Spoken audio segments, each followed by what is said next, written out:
Good afternoon, everyone. How are you all doing?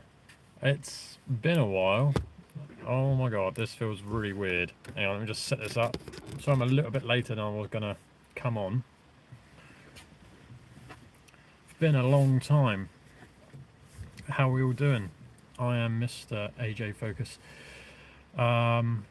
Yeah, I said I was gonna come on and do a live video today, and I'm doing this because I feel like it's been a long time. I think about a year now since I last made any sort of content or any video, and I feel like I should come on here and give everyone some sort of update and what's going on with channel content, things like that. Because it has been so long, I'm a bit rusty on the old channel side. YouTube's changed an absolute lot, like so much since I last. I mean, I do use YouTube quite a lot. Obviously to watch videos and stuff, but uploading content and stuff has changed a lot. A lot of rules, a lot of things have changed on YouTube, so that's, if I'm going to start making videos again, I'm going to have to go through their terms and conditions and all sorts of stuff again, because a lot has changed in the last year since I last made a video. But yeah, I uploaded a video on Friday, just a very quick short reel on the shorts of me selling the Fiesta. Yeah, the Fiesta sold, it's gone. And I'm in the new car that I bought a few months ago, and oh, this thing, absolute hoot. If you follow me on Instagram, by the way, it's AJFocus. Highly recommend you get on there and add me up and just follow me on there. You get to see a few. I'm not too active on that Instagram. I do go on it. I do post occasionally on there. But if you want to follow the new Instagram, I will tell you that in a minute. And to explain why, I've got two. You can follow that one as well, because I'm more active on both of them. I'm switching from one to the other. So the AJFocus one is there for more this YouTube, and then the other Instagram is for mainly this car I'm in now. But yeah, so there's a lot to dive into. Like I said, I'm a bit rusty because I ain't done YouTube or any sort of videos in a long time, so I'm a bit what to say, because I've had it all memorized, but now I'm doing it. It's coming in and disappearing, and then yeah, so I'm just gonna have to wing it, and hopefully it comes out all right. By the way, this is a live video, so the footage might be a bit grainy, it might be a bit crap coming through. That's why, because it's live. This is filmed right now. The internet might not be so great where I am down here. I will try my absolute best to get good footage. I will repeat a few things, just so if people are watching this again and the live footage cuts out or they miss something, then I've explained it a few times through in the video. So don't think, why is he explaining himself again and again and again? It's just because this is a live video. It might cut out, it might come back, so I'm just going to repeat a few times, just hopefully that it all comes through for people to watch again and again. But yeah, so this isn't me coming back making videos, this is just me explaining what's going on with the AJFocus channel, the Instagram, just content in general. So as I've said previous, a year or so, maybe 2 years ago, I said when I was sort of backing down a little bit from making too many videos, I haven't made a video in about a year, so I'm still sort of keeping at that, you know. I'll probably make one video a year maybe, and make it into a big video, and then, you know, just release it at the end of the year, things like that. I do have a tiny little bit of content left on the Fiesta, and there was some sort of installs I did. I can't remember what they were. I still have some videos stored, so I will get around to editing them, and like I said, I'm going to combine it into one big super video. It might be like 45 minutes long, might be an hour long video of just me doing everything on the Fiesta and just chucking everything I can into one big super video for you guys to watch. Yeah. And as for the new car, there's going to be any content on this. I'm thinking about it, but I'm not entirely sure at the moment. But we'll get round this in a minute. Yeah, so the channel's going to stay here forever. It's not going anywhere. If new people are coming in, they're finding my older videos, much older videos when I had my Focus ST and the Fiesta, and we're going right back. I can't remember how long I've been. 8 years, I think, of footage is on here. 8 or 9 years of footage. That's a long time. And you see me go from my younger self to what I am now. Yeah, so there's a lot of footage. There's a lot of videos on here. I have watched occasionally, they pop up and that, of my older videos back in the day, and I'm like, whoa, jeez, the footage is grainy, it's not the best quality. Yeah, and it's just I was very quirky back then on what I was doing, especially on the Focus ST and that, so I can't believe how young I looked as well, and like having a car like that at my age, in my young 20s, and I had a Focus ST, it's mad. And then I saw some sense into trying to save some money, so I bought myself that Fiesta diesel, which I absolutely love. I do actually really miss that car. I really do. I do.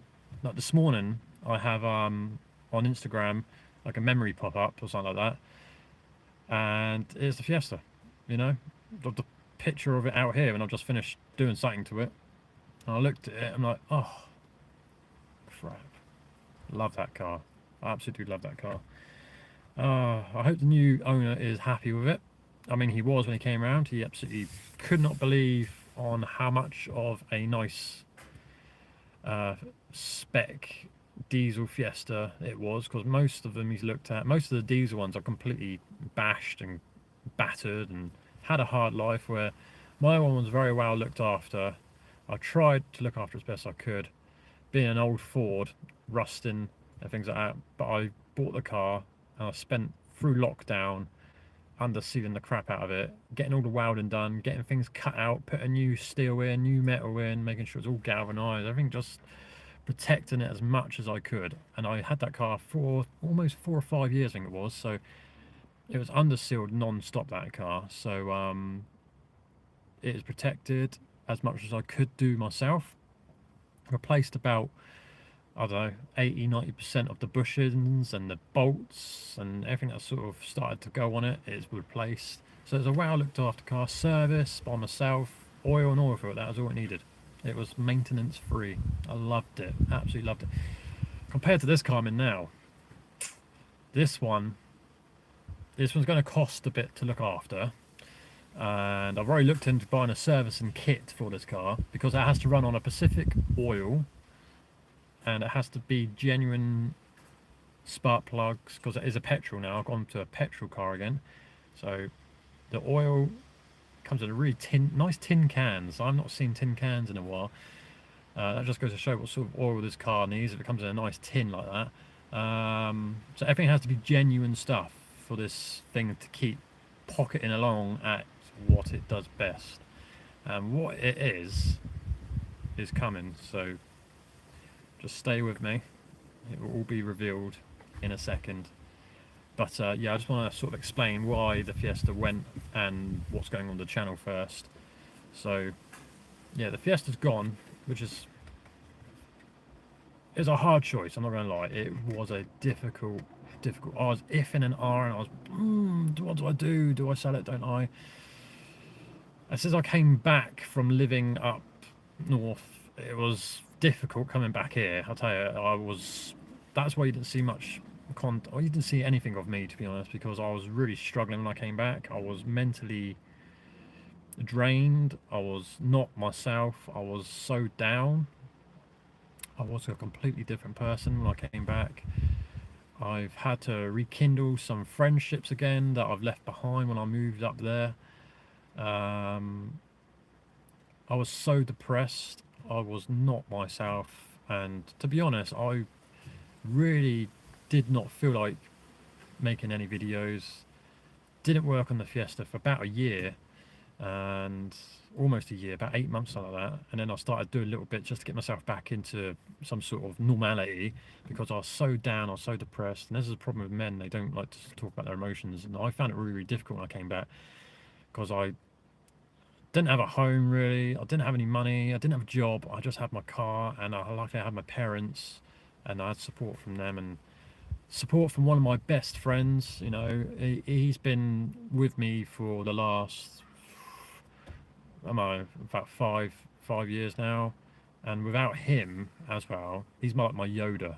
You know, I go to him if I need any help. You know, I just chat to him, and he sort of just explains it in a way where I'm like, oh, that makes sense. You know, he's the wise Yoda, so I go to him for any sort of help with life. So he seems to have wisdom. He's much older. He's a little bit older than me, so yeah, he's got his wisdom, and he's just sort of, he knows how I am and whatnot. And I struggled. I did. I was sometimes over my parents, and I just wasn't myself. I even said to my mum and dad, I said, I don't even want to be here anymore. That's how low I felt when I came back. You know, and I was in another room share, and it's absolutely shite. I have to be careful here on YouTube now because, like I said, the rules have changed, so I can't swear too much. But yeah, I was in this room share in a house with an older couple. They let it out 2 rooms to me and another young chap. And it is brutal. The first few weeks was alright. The new chap moved in as well, and I thought it might get on with him, but he was kind of odd. So it's just me and the old man chatting occasionally. The old woman who lived there, she was absolutely horrible. It's not how you treat your house guests. You don't be rude to them and things, but she is horrible, absolutely horrible. And it all went downhill within about 2 months of me living there, and I hated it. So yeah, one day, yeah, I had enough. But I found a job. I'm still doing the job now. Absolutely love my job. It's brilliant. I didn't think I'd find a job that I like, because I've been in and out of work occasionally. You know, I've worked for myself many times.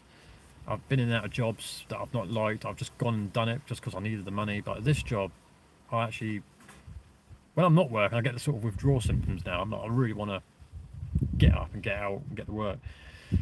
Weekends are this chilling out, but you know, when a time comes around for me to start work, I don't start work till late afternoon into the evening. Throughout the day, I just feel lost until the time. Oh, I've got to go to work a minute. Yeah, no, I've got it all planned out in my head, the route and stuff like that. So I'm excited. So I've been doing this job now since I don't know, a good few months now. Absolutely love it. It's great, brilliant. You know, I'm enjoying the funds coming in. You know, which helps. This what I've bought. Wow. Okay, we're getting into it.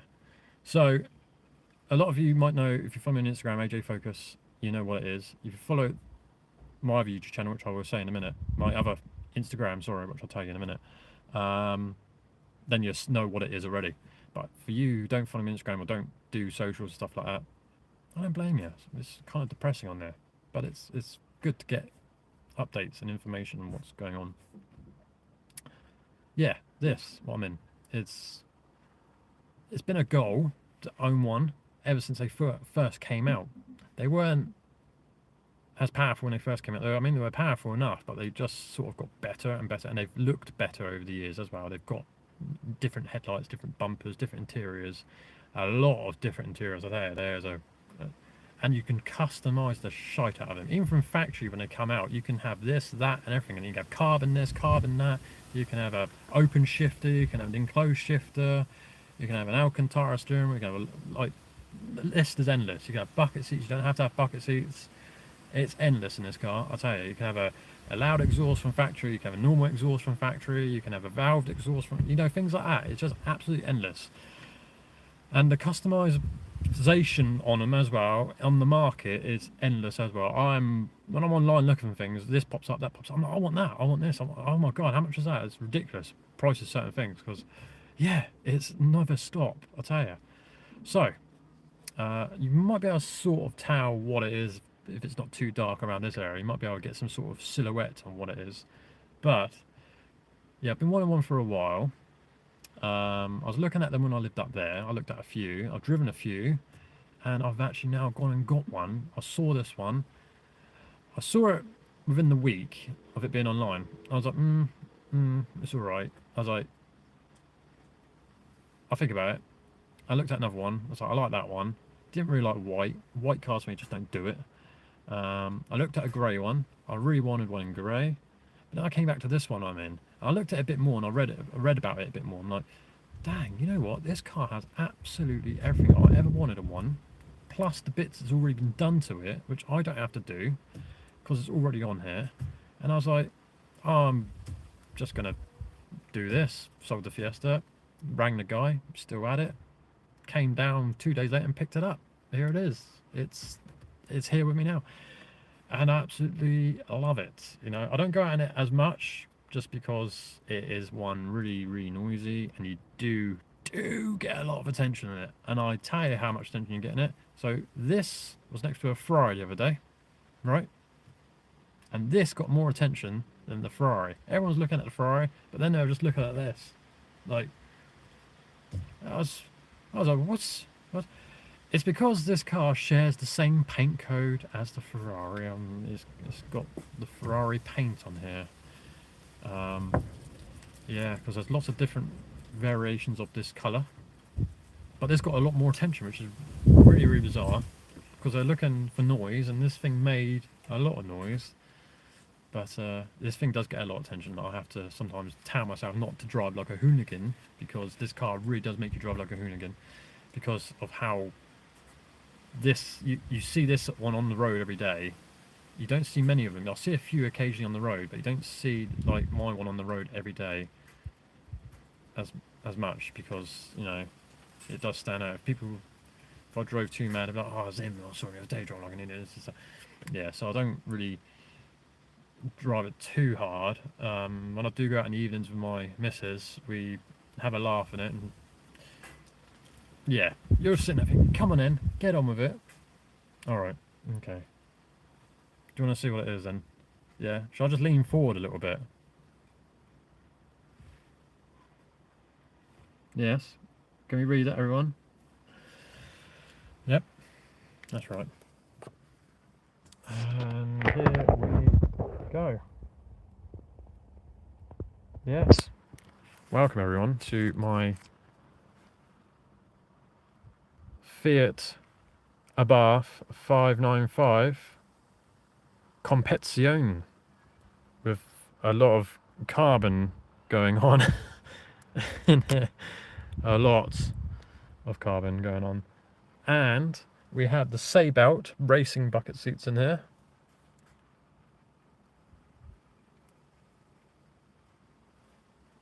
With the half Alcantara fabric-y, it's really weird fabric in these seats, I tell you. Now, I had two minds of the interior that I wanted. I wanted this interior, or I wanted the tan interior. The tan was half leather, half suede. And trying to find the tan interior was very, a lot of people don't like the tan. I like the tan because it comes with the carbon backs. This one doesn't have the carbon backs, unfortunately. I can buy the carbon backs if I wanted to, but they're £1,700 if I wanted carbon backs. So it's cheaper just to buy the seats, but I don't care. I've got the same seats anyway, just without the carbon on the back. They're exactly the same, just in darker.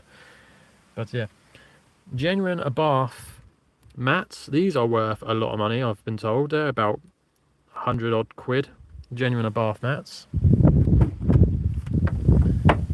Oh, yes. Let's get out and you have a look at it. So yes, we have the Abarth 595 Competizione version. The carbon kick plates. Again, I've been told that's a very expensive optional extra as well. But yeah, genuine Abarth mats as well. Sport Abarth pedals. And the interior is very nice. And I just recently, the other day, I found out this has a Abarth written on the seat belts as well, on all four. That's pretty cool. I don't know if they come like that. I'm guessing they do, because it's on all four corners. But yeah, I've got a Seatbelt cushion that I bought for myself. I'm going to buy another one, because I'm going to get one for the missus' chair as well, because we both have achy backs. Because these seats are comfortable-ish, but I'm 6'2" or 6'3", and I do struggle a little bit, you know, with seating position, because we'll get into the negative parts in a minute. But one of them is the steering wheel only goes up and down. There's no telescope; it doesn't go in or out. So I'm sat close with my legs, but I'm far away with my arms, and the seating position is a bit weird. It's a bit more over that way. And it's very Italian. But I'll tell you what, you get yourself. I've got myself into a perfect seating position right now. I don't adjust it because yeah, I don't want to take. I don't want to keep adjusting because it's taken me a long time to get into a nice comfortable position where my arms are short enough, my legs are further away enough, you know, where I'm sort of comfortable, and the steering wheel's in a nice position. So we've got leather and Alcantara on here, and on here as well, a bit of Alcantara with a nice bit of stitch and a lot of carbon, which I'm going to be taking out the carbon dash because it's gone a bit funny. It's gone a bit funny in some areas. The dash before was Alcantara as well, but yeah, I've got a guy who's making me a dashboard in Alcantara, the same fabric as this stuff, and he's got it written Competizione with a little Abarth scorpion on it as well, so he's making me that, and that'll be changing soon. But yeah, genuine Abarth mats on the back as well. Very, very nice.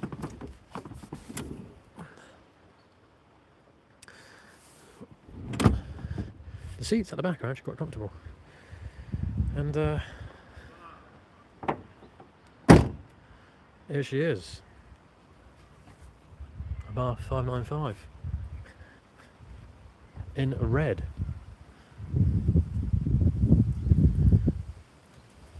That's my little pocket rocket. It just reminds me when I had my Renault Twingo. Red, small, fast, and a hoot. It is a hoot. It is ridiculously quick. There's a few things on here. This is a Competizione version, like I said. If you don't know your Abarths, this is the quick one. There's two variants of the quick one. There's this one, and then there's the 695, which is I think it's the Proposto or the SESA, which has an extra 10 horsepower over this one. Real focus version of, and it has a cage in the back and stripped out interior. So your Proposto interior for the back of this car, like have a cage and a net, all genuine Abarth stuff, but I can't do that because my missus and yeah, we have a kid there, so she needs to sit in the back, so I'm not allowed to take out the back seats. I will get a family car though, and then we can do that. But for now, here it is, the Fiat Abarth. It is just an Abarth, there's no Fiat badges on it, which is nice. It's just an Abarth.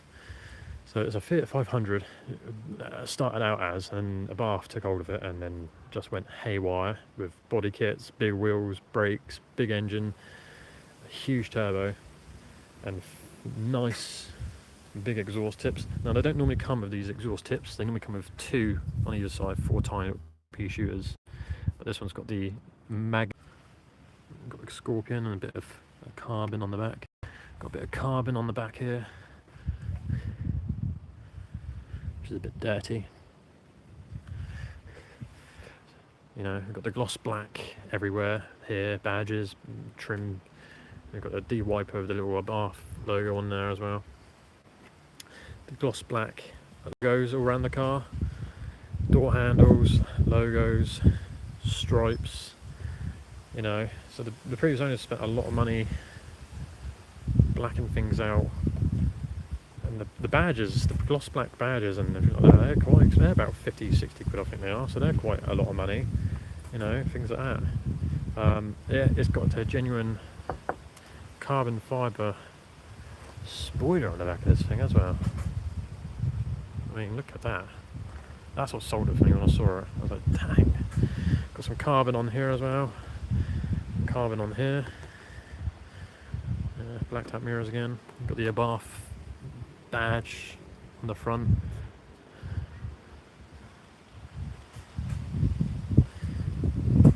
The few things I've done some carbon inserts here. So I went for red carbon just to go with the red exterior. But after a while, I sort of realised it almost looks like a reflector in there. It is normally body colour in here, but I saw Kilo Chrome, by the way. If you're in Abarth, go on Kilo Chrome. They sell a lot of Abarth stuff. They do red carbon, so I went for red carbon for the inserts, and it does look pretty cool. And get real carbon as well. I just can't believe it. You know, huge fuse on the back. Got Abarth mud flaps on here. Discs at the back.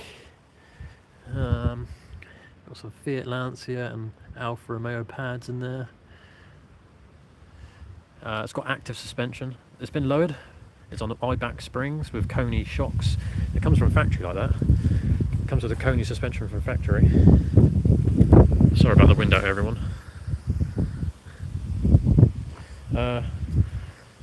Again, what sold it for me is we have 4-pot Brembos on this thing with 308, I think it is, or 312mm discs. So massive 4-pot Brembos in red.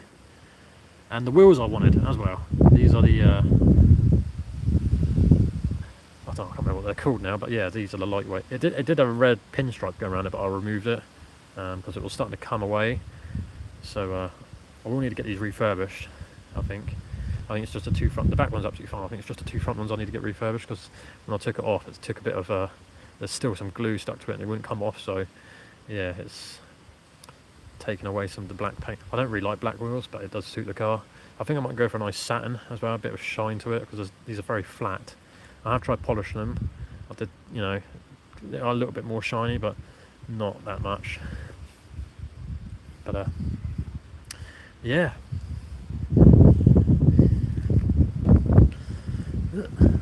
There she is. So we have the Italian flag on the front. If you're wondering why the logos are weird colours, green, white and red. So it's got the Italian flag at the bottom, the Italian flag in the above logo. And again we've got a gloss black front nostril there. And it suddenly just got windy as soon as I stepped up the car. And yeah, we've got the Abarth logo on the bonnet. I don't know if that comes from factory. Maybe it does, I don't know. I don't really know. We've got xenon headlights, we've got daytime running lights. This car is very futuristic compared to what I've been used to. I'm going to get back in the car quickly and chat. We'll get back out in a minute. I'll show you what's under here. The wind's sort of just kicked up. Oh. The interior. There's a few things need to change in here. I need to change this button because I think the previous owner tried peeling these buttons off, or the chrome buttons underneath, because they're supposed to be chrome. You think he stressed the plastic on this, so it's gone a bit white in the corner, so I will need to change that button. I've already taken the dashboard apart and looked at how you take it out. So the big unit behind here goes from there to there, where along the holes of the buttons in place. But I think you can just remove the plastic on this. So I'll just go down the scrapyard and see if I can find just a clear button to put over that. But yeah, so I'm going to change the dashboard because it's gone a bit funky on some bits, so I don't know why. But yeah, that's the new toy I went and bought, and it's a brilliant piece of kit. It really is. Like I said, I do need to do some things on it. I need to give it a service because then I know it's been done, like oil filter. Don't need to do the air filter. I'll get into that in a minute. Spark plugs, cabin filter. I don't know where it is, and I'm guessing it's down there somewhere. I've been told it's in a very difficult area. You need small hands, so hopefully I can get my skinny little fingers in there and wriggle it out. I do want to change the front brake pads and discs on the front because they are starting to wear. Like I said, it's just things that I want to do, and I know a peace of mind. Then I know it's been done. I am going to change all the bushes on this car. I'm going to get polyurethane bushes. I don't need to do any modifications. I've done a few, but I don't need to do any engine mods because it's got quite a lot of power anyway from factory. I think it's been remapped as well because it does. I've driven these before, the Competizione version, and they definitely don't feel as quick as this. This thing goes like a stabbed rat, I tell you. Yeah, definitely got over 200 and I reckon close to 220 horsepower. Quite a lot in a car that weighs less than a baked bean can. So it's definitely quick. It's eye-wateringly quick actually. You look down like, gee, you don't even need to full-on press the accelerator, but you have to rev this thing out because all the power is at the top end. And because it's a Competizione version, it's got the IHI Garrett turbo on here, which is the biggest turbo you can fit to these engines. It is huge, massive. It creates a lot of heat in there as well, a lot of heat. So the turbo is massive. It is very tight in there, very tight. I've done a few things in there already, and it's very, very, very tight. indeed. And underneath the car, not too bad. I've never had a car that's so clean before. I ain't got to do anything. It's been undersealed from factory. There's no rust. There's just a little bit of corrosion here and there on certain bits that do corrode, but other than that, there's a lot of plastic underneath as well. A lot of shielding from things, and I've never had that before. So I get under them like, what do I do? There's nothing to do.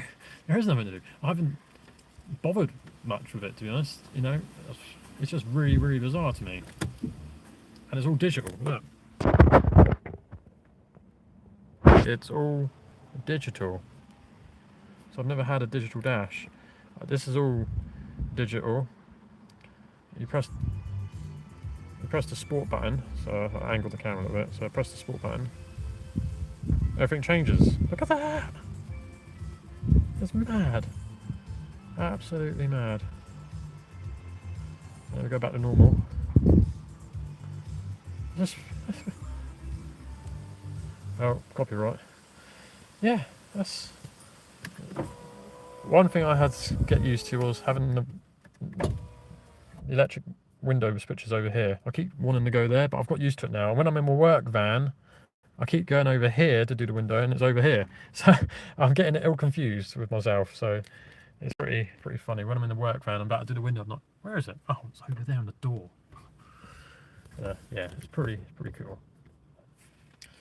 Like I said, there's a few things I need to do on here. So like I said, just service it and things like that. If you want to see any videos like that, let me know. I might make some videos. But if you want to get onto my other Instagram, which is that red abarth 595, so it's red underscore abarth underscore 595. Yeah, that red that underscore red underscore abarth 595 Instagram. There it is. I had it memorized, but it just went and it came back. So that underscore red underscore abarth 595 is the place to follow. I have done a video on there recently, and a few pictures are on there of this as well. So you want to get on there, have a look. Feel free to add that. If you can't find it, just go on the AJFocus Instagram page. It is attached to that as well. If you want to follow the Abarth journey. So as soon as I got this car, I did get a message from some of you Ford owners on my AJFocus Instagram page. Amazed like I got one, and a few of you are like, oh, I've been looking at getting one of those as well. I don't really want a Fiesta anymore. I don't really want the Fiesta ST. I've been looking at these because they're so much different. They are different. It's a completely different driving experience. Okay, the Fiesta is a bit more refined. It probably handles better, you know. But this car, once you press the sport button, and it's got a very interesting button down here. So it's got an electronic diff. It almost feels like you press the button, and then things change. It does something with the braking, and when you go into a corner, it controls the power to each wheel, and it brakes each wheel. It does it very seamlessly, so you don't really notice that unless you're going like an absolute, like I did the other night, just to test what it actually does properly. If I trucked it into a corner, I felt the brakes do something, and then you feel the steering wheel change, everything like that. I've been told not to drive with it on constantly because it will overheat the system or something like that. It is good for like back road blasting, things like that. Don't have it on the wet as well, I've been told. I did try it in the wet the other day, and it deactivates a little bit of the traction control, and then the wheels just spin up. So I keep it off when it's wet because the traction control is constantly on, but it's not on at the same time, which is a bit of a weird one. You can't turn it off completely. The button does sort of turn it off a little bit, but once it detects too much, it sort of cuts in as well. The button is really strange. So it's a TTC button. It's a very strange system. I do a lot of reading and video watching, and a lot of everyone does talk about it differently. Like, from what I've worked out, it does control the braking slightly. It acts like an electronic diff, and like I say, it takes power from each wheel in the front, and it's very clever wizardry. I'm not used to things like this in a modern car. This is the most modern car I've ever owned. It's got touchscreen stereo, the digital dash. It's got climate control, digital, everything like that. It's got buttons and things that does things to other things that make electronical stuff happen. Wizardry. Wizardry. Wizardry. In the engine bay. It does something in there. Really windy today. Yeah, I'm not used to having a wizard in control of everything. And I'm just here for the steering's an odd one as well. If it's in normal mode, god damn, that steering wheel you can do it with one finger almost, so it's super light. Whack it in sport mode, instantly feel it get heavy. Chuck that TTC button on, then you feel it get a little bit heavier. And it's a really weird feeling. I can't see a reservoir. I'm guessing it's electronic steering. I can't see a reservoir for power steering fluid, so I'm guessing it's electronic. The only thing I see is brakes and oil and screen wash, which has two bottles on either side. It has one this side and it has one that side to fill up. So really bizarre. This thing has two intercoolers. So you see it's got vents in the corner of the bumper. So the intercoolers sit down in the corners and it draws the air in and then pushes it out the side, the hot air out the side. It's quite clever. But I've been told these cars do get, with the big turbo like I've got on this one, they do get quite hot and heat soaked up when you're sat in traffic. So the intercoolers start running out of cooling capacity. So a lot of people go for the big front mount. I am going to do that. I've already seen an intercooler I want to get. It's either a Dorenza one that I've seen, or I think it was, and sort of almost looks like an AirTech one. They're both exactly the same core depth and length, and it does exactly the same. It's just different brands, and I'm just going to go for black pipes because it's an intercooler. You can't really see anything either. It's got an under tray. There's a lot of plastic covering things here and there, so there's no point going for coloured pipes because the only part of it you would see it's coloured is just a little bit here on the passenger side where it goes over the gearbox. You will just see a little bit. It's not much you can see, to be honest. There's a lot of electronical wizardry stuff in there. There's a lot of things it does stuff. But I tell you what, how quirky an Italian car is. That gate is annoying me. I'm just going to step out 2 seconds and just sort that before it bends the handle.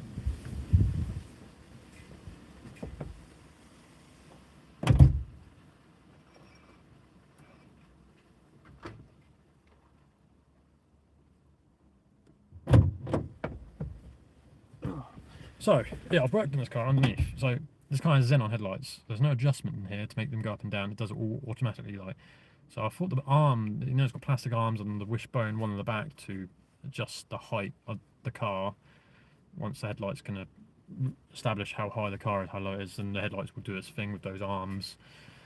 A lot of people know what I'm on about with those plastic arms. So I thought they were C's, so I've undone them. Really weird screws. There's cross head screws on here, there's flat head screws, and then there's occasionally a hex screw. And there's really bizarre shapes and sizes. There's not much 10 mils on here. There's a few. It's mostly between 14, 15 and up. Occasionally you get a 10 or a 13 and you're just like, that's more like it, but then it's in weird sizes. It's very quirky Italianness. I don't question it anymore.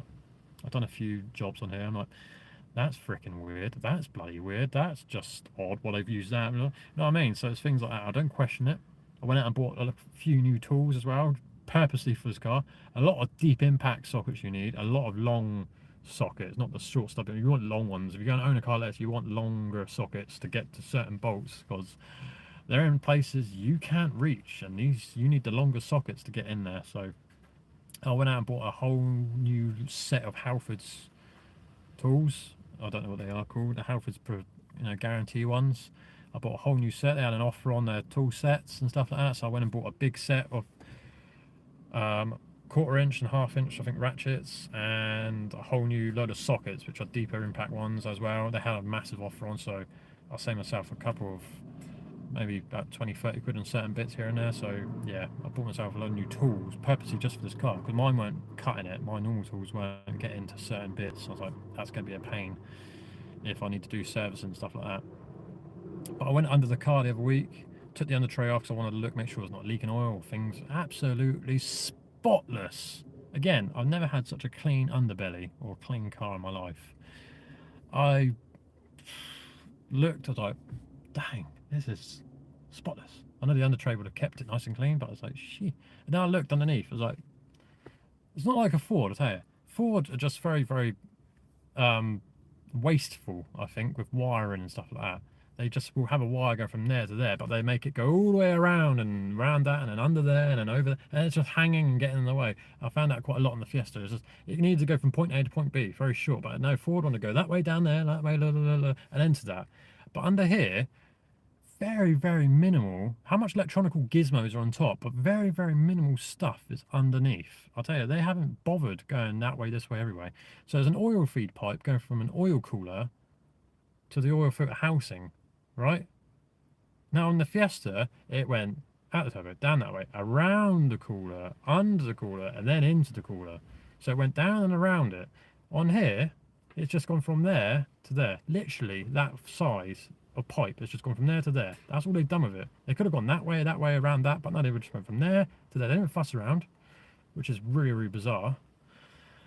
No, which is good. And then I went to the gearbox side, and again, they've got a sensor and a wire. Now the wire's curled like that, so they've put it in some hard plastic and they've curled it. Now on the Fiesta, when I had wires coming to the gearbox, it went that way and drooped down and up and then connected. But on here, they curled it and kept it nice and compact. So it's gone from there to there, but they've curled the wire to save space because it is such a tight engine bay. And I was like, I'm really, really freaking flabbergasted on how they've fit such a big engine and a lot of stuff, but they've made it friendly for you to get your hands in underneath in certain areas. Not so much on top. We'll open the bonnet so we can have a look in a second. So it's pretty cool that they've gone to that extent on really have compacting and doing a wire tuck. Most of the wires are tucked away, which is really, really cool. So they've really thought about people wanting to get on here and work on it. So yeah, it's just amazing. Underneath, like I said, it's full of plastic. A lot of things are covered, a lot of things are protected. So no rust, which is, I'm normally used to rusty old Fords. This is, again, I don't know what to do with myself anymore. So yeah, I've done a few modifications to the car. I've done the carbon dash thing here. I recently just installed a forged intake system, a few carbon bits on the outside, like around the headlights at the back, the backlights. I got a Sabout, genuine Sabout have been very, very cool. They've liked my posts on Instagram because obviously I bought their Sabout cushion to go with the Sabout seats, and then I went and bought their Sabout pull handle. I've got to show you the pull handle. I know it's just a pull handle, but it's a cool pull handle. So I wanted to sort of go, if I'm doing this car properly, I'm buying genuine stuff. So, ta-da! Look at that! Look at that beautiful thing! What a lovely piece of kit that is. It's a genuine Sabout. Nice grab. Because I had an Italian flag one hanging. I didn't like it. Now to go with the Sabout bucket seats, because these are, as soon as I step up the car it gets windy, because these are Sabout racing bucket seats. So I've got their Sabout cushion. Let's go with that. And then I decided to go for the Sabout handle as well. A lovely piece of kit. Quite expensive, but I don't care. Like I said, if I'm doing this car, I'm doing it properly. The boot's quite quirky.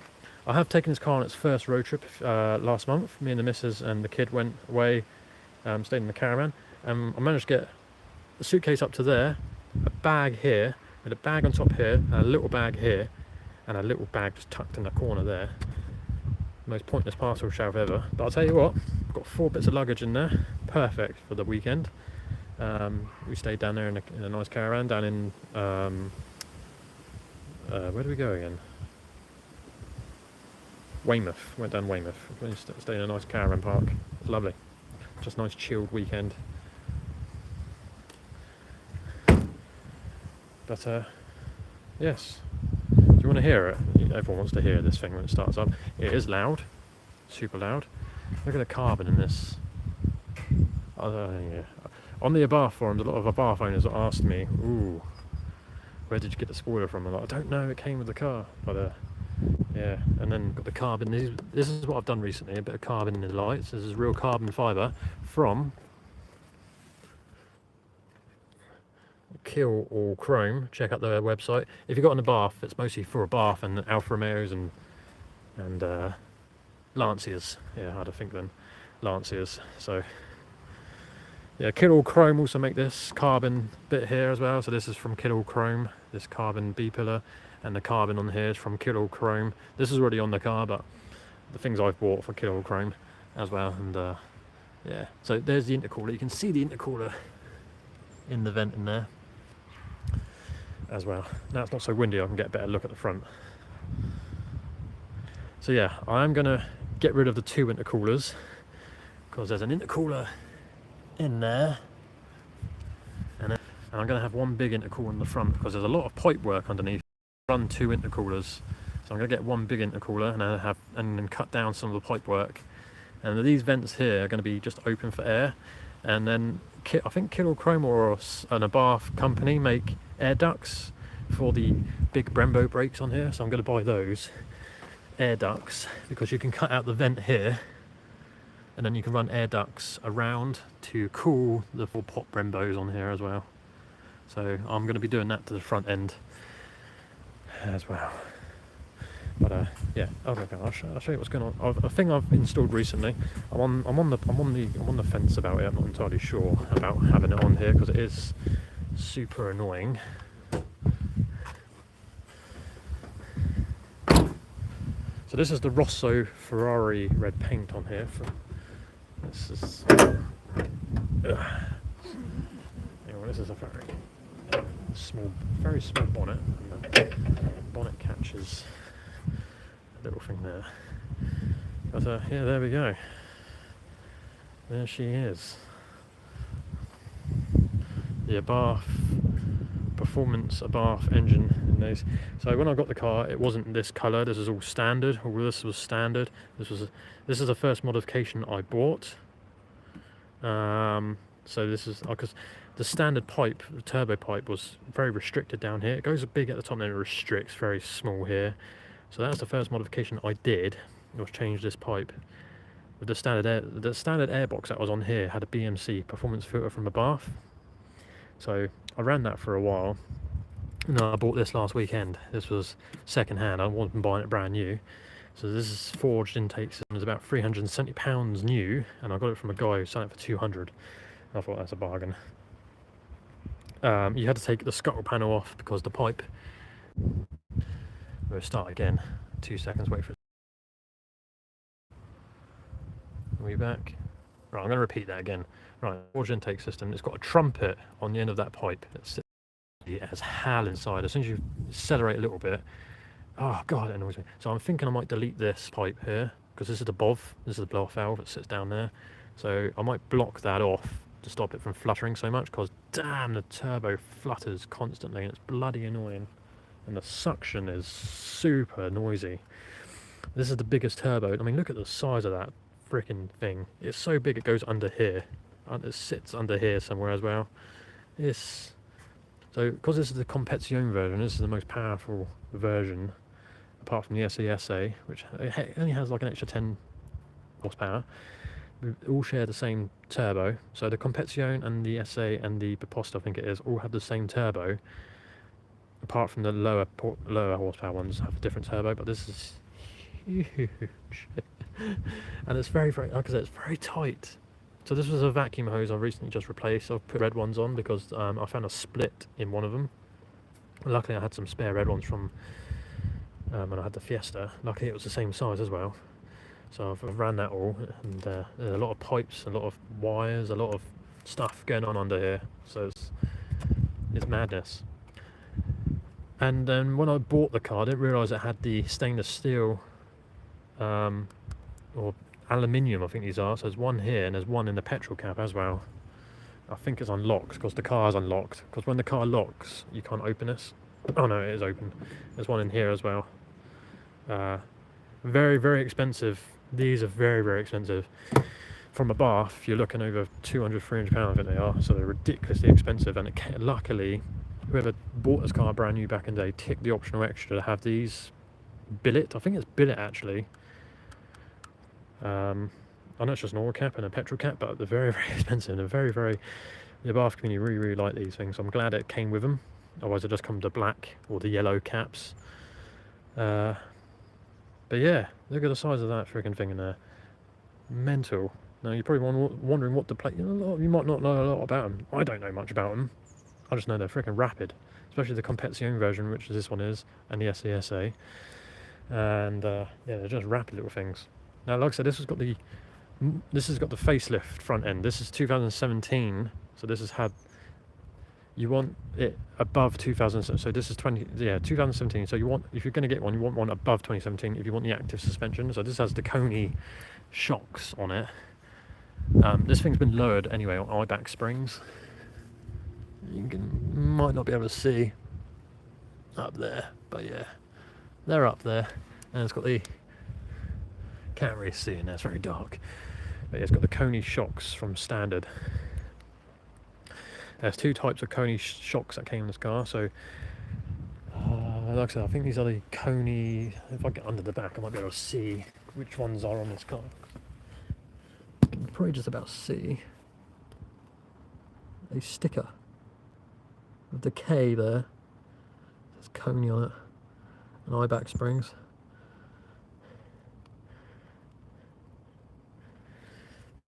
I can't tell, so I know I can't see either. It's very, very, it's quite low, so it's quite annoying. There's two types. I can't remember which ones they are. I will find out later on. It's got the ones which are the better ones to have on my one, thank God for that, because the ride already is a bit uncomfortable. I might change them out after a year or two, once I've got a bit more saved up, because I do want to put fully adjustable coilovers on this thing, so I can adjust it from the top here. I'm looking at trying to get some maybe BC racing coilovers on there, because I want to adjust the dampening and the rebound, so it's sporty but still comfortable. So I feel like if I spend a little bit more money on better coilovers, I'll be able to adjust the comfort as well. But yeah, forged intake, really, really cool. This is the biggest engine you can get for an Abarth or for any Fiat 500. Just the Abarth. This is a 1.4 turbocharged engine, pushing out about 187 horsepower from standard, I think it is. They go from 145 horsepower or 135 horsepower, then 145, 165, and then it jumps to 180, and it goes from 190 or 197, which is the next one up. But yeah, this one, I think, like I said, this one's definitely been remapped, so easy, just a simple remap, you're looking at over 200 instantly horsepower, 220, 230 horsepower, very, very minimal stuff. This intake system alone will definitely help it get an extra 20-30 horsepower apparently. We'll find out later on. I'm not going to dyno it and chuck it on the remap right away, because I do want to do the intercooler, because the only things you really need to get to 250 horsepower is an intake, an intercooler and an exhaust. Well, I've got two of those things. I've got the intake and I've got the exhaust already. Now from factory, the exhaust does come with a stainless steel system that I've actually heat wrapped. I don't know, you might not be able to see underneath. Oh yeah, you can see I've heat wrapped it. Yeah, I've heat wrapped it to be as efficient and try and keep it as cool as possible. There, yeah, that's that. So I'm going to shut the bonnet, because how much it is nice to look at. I've got to go under there in a minute, because I've got to adjust that headlight. They're Xenons. I think the clip inside has come off, so it's not adjusting properly. But let's start it up. I know you're all listening and waiting to hear the Magneti Marelli exhaust system, which is on this car. It's a bit of a mouthful, that is. Yeah, if you've got headphones on, warning, it's going to be loud.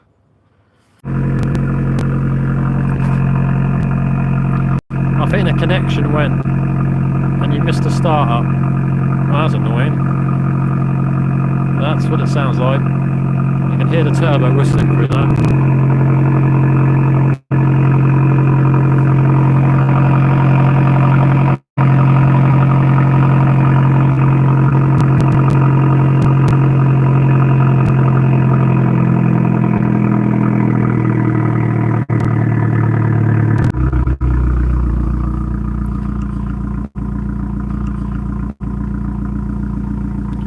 that's the cold start. So now it's sort of died down. But I'll tell you what, it doesn't get any quieter.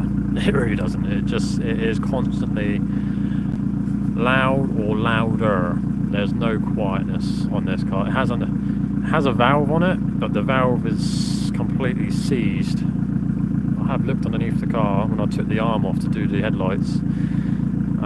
Yeah, the valve part, there's a spring and there's a clip and there's a nut there. The nut has rusted so bad you can't even get anything on it, and the valve inside, I'm guessing, is completely seized because it's stuck in the open. So in sport mode the valve opens, and when you put your foot down the valve really opens. If you go on normal mode, so I'm in sport mode, if I go in normal mode, so the dashboard will change. The exhaust is supposed to change, but the exhaust hasn't changed, so the valve is still on.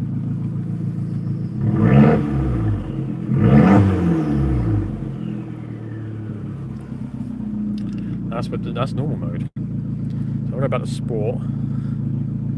Dashboard changes. It's still noisy.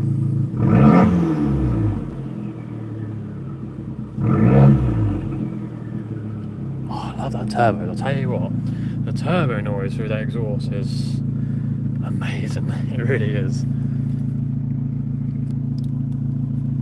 So whistling, even when you're driving around for a little while, it doesn't go away. You can constantly hear that turbo whistling through the exhaust. It's really cool. It's really cool. I'm just going to move the car over slightly. So it's in sport mode.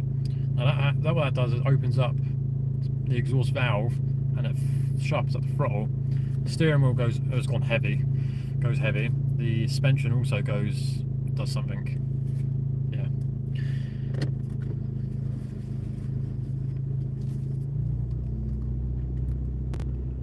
So I need to move the car forward in because I'm just about to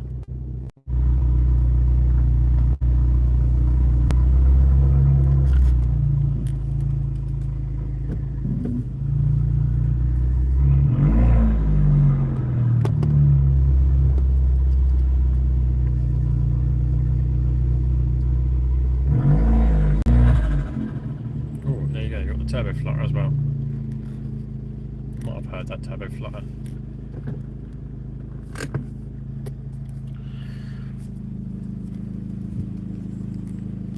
Yeah, you might have heard. I'm not going to do it too loud because like I said, this thing is very, very loud. I don't want to annoy neighbours, it is a Sunday. That's what I'm going to do. I'm going to do one rev because the neighbours will get they already hate this thing because it's super noisy. That's probably the best I'm going to do.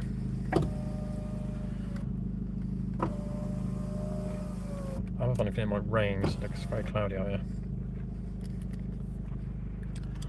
But yeah, there we go. That's the. I wasn't going to reveal it on here, but I thought, I've not been on Instagram. I haven't been on YouTube in a long time. Like I said, about a year. So I thought I'll come on here and do an update. Try and get this camera to sit still for a second. 2 secs. It wants to fall over. Stay. Everything's off. So I'll do it all properly. I'll do the warm up on this car. I'll let it warm up a little bit before I drive it, and then I'll do the cool down after I've been out driving around. So I'll sit for probably about 30 seconds, something like that. Just let it do its cool down session, and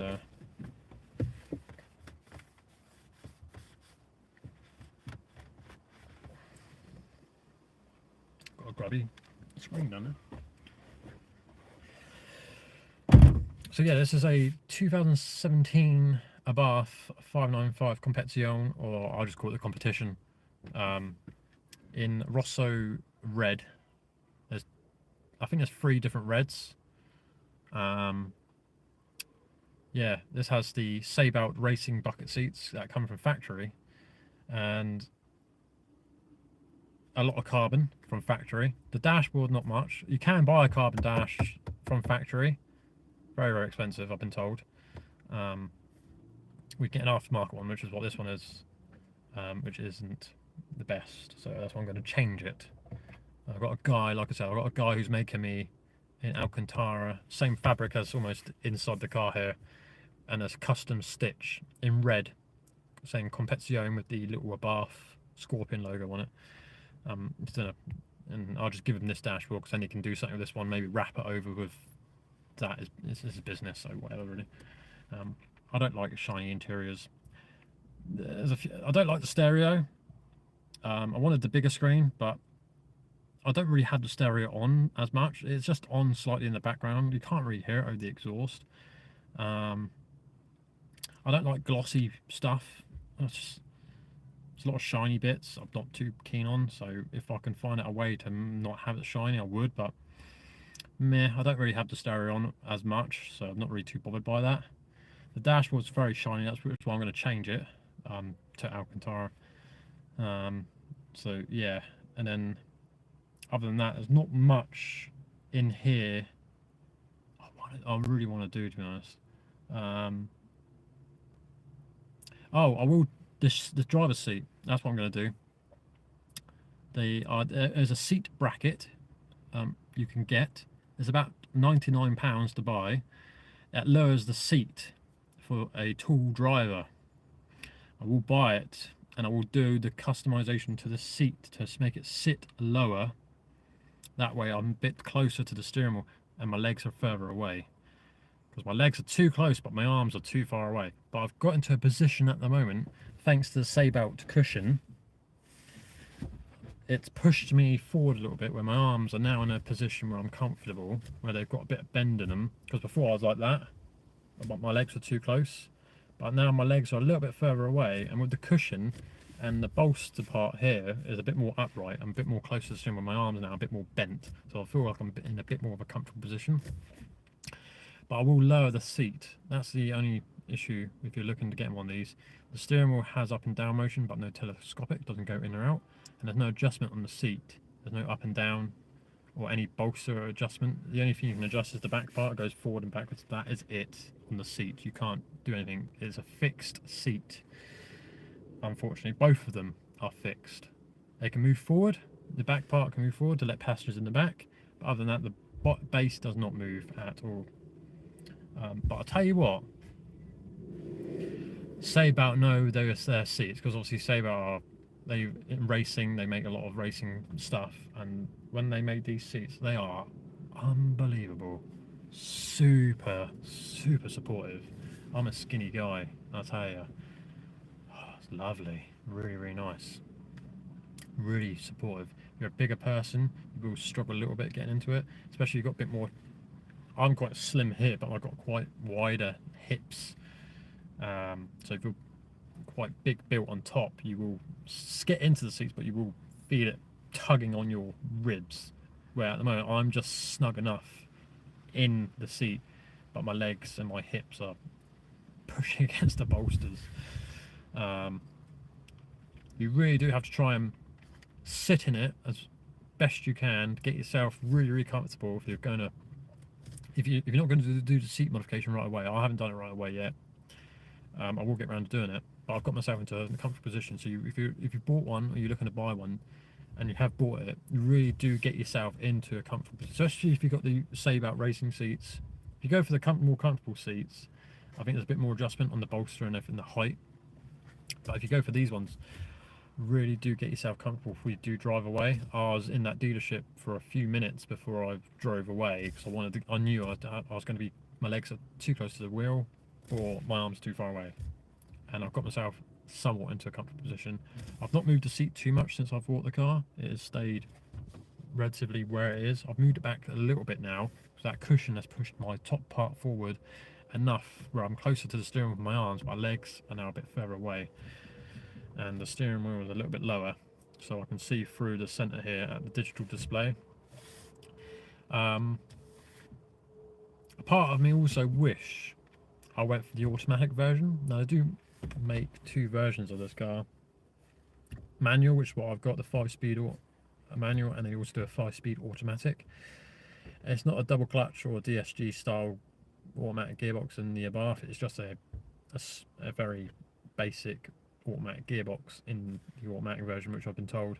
But there's companies out there that can modify the gearbox to make it change very, very quickly if you want to do an automatic. A lot of people say keep it always in manual mode. We've got an automatic because it is much better than the auto kicking in, because it doesn't really know what it's doing. It's like any automatic gearbox don't really know what it's really doing. It's up and down, and it stays in a gear too long, and you're maybe not in the right gear, you know, things like that. So a lot of people keep it in the auto mode and the manual mode, sorry. So they've got the flappy paddles on the steering wheel. Now, I did look at an auto version which was in grey. It had the carbon seats, and it had a limited slip diff. They come with it. So if you find one with the carbon seats in it, which is a Competizione or the SES8 or the Biposto, good luck with getting the Biposto, because I think they're quite expensive. I think about 24 grand, something like that. But if you get the comp version, which this one is, or the SESA, with the carbon wingback seats, then you're guaranteed, with the 7-inch screen, I think you're guaranteed of getting a limited slip diff in the box as well, because they do come, some of them do come with an LSD as standard, or they come with what I've got in here, which is electronic LSD, which is this button here.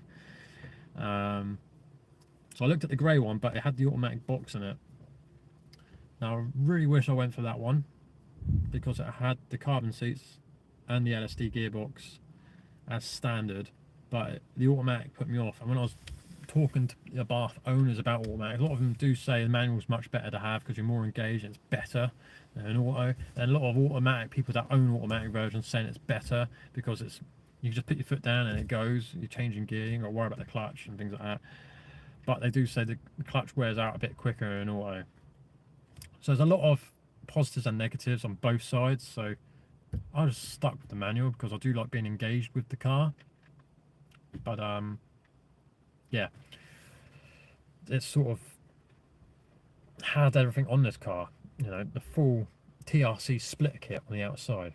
It's been lowered. It's got the 4-pot Brembos that I wanted on here. It's got the interior, the second style interior. It's the Competizione version, which is what I wanted. I wanted one in red. That was my first ever choice for a Bath. If I ever wanted the Bath, it's always going to be red. That's my first. And it had the carbon spoiler. It had the gloss black exterior done already on trims, door handles, badges, jowl badges. It had the wheels. I wanted these were the wheels I really wanted on here. They're a little bit lighter than the other ones, so these are the ones I really wanted as well. Had the exhaust on here. So this car had the wind deflectors.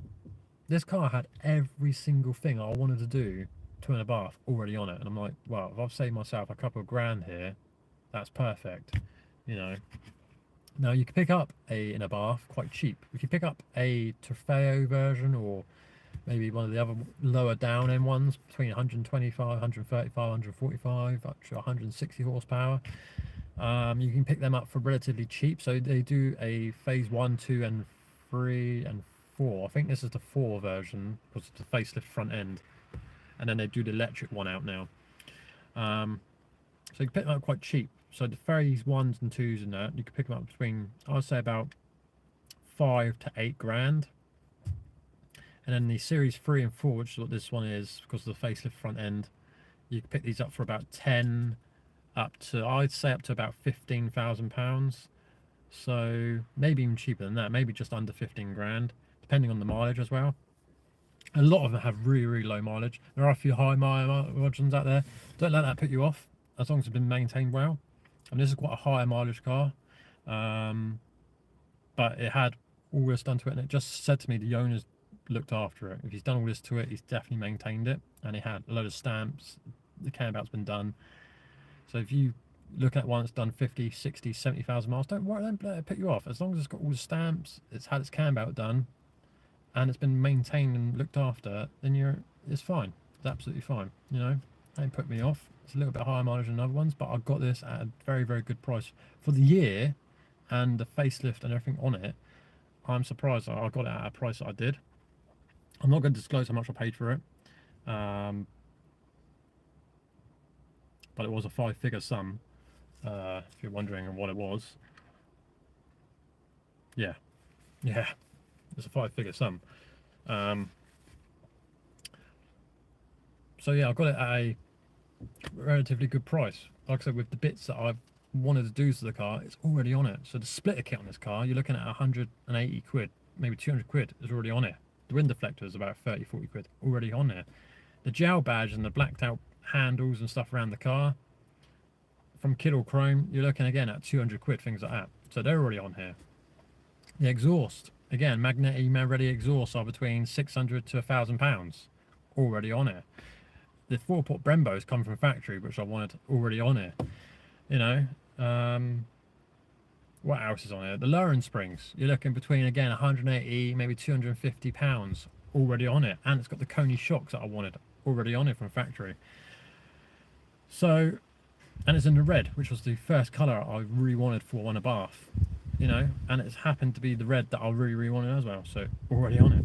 And the carbon fibre spoiler was just a bonus, you know, that being on here, it's just really made it, again, don't know how much that is, that could be between 200 to £500, so that's already on here, you know, and it's bolted in as well, and I've looked at it from underneath, so it is completely secured, it ain't going anywhere. Yeah, a few things that weren't on here. I ain't got the 7-inch screen, like I said. It ain't worried me, because to be honest, I don't really listen to it. It is on, but I can't really hear it over the exhaust, so I'm not really too bothered. And it's still touchscreen. I can still sync my phone to it. Climate control, you know, sport pedals, genuine Abarth mats as well. Again, genuine Abarth mats, you're looking a lot of money for these. Like I said, they're between 70, 80, maybe even £100 for these mats. And they're in here and they're in really, really good condition. I do have another mat that goes over my one, because obviously the feet going back and forth and the brake and the clutch will wear out the mat. I have a rubber mat out there that I'll put over this just to protect the bath mats. I'm going to buy a kick plate and put that on the mat. So I'm going to drill 4 little holes, sorry, and put a kick plate down there. So then I'm rubbing on the plate, not the mat itself. So I'm protecting the mat.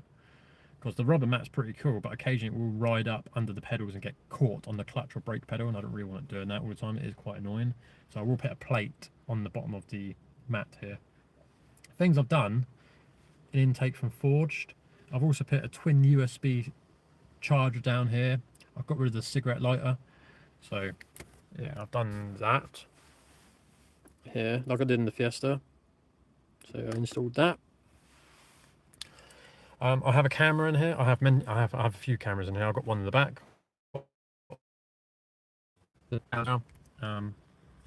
Security wise, I want to beef up the security on this car. It comes with a factory immobilizer and an alarm, but yeah, it's got security on here. I'm not going to disclose what security I've got on this car, but I'm protecting this thing as much as I can. I have a steering wheel lock that goes over the wheel as well. I have a cut-off switch. I'm not going to disclose where it is, that I can cut off so no one can start it either, you know.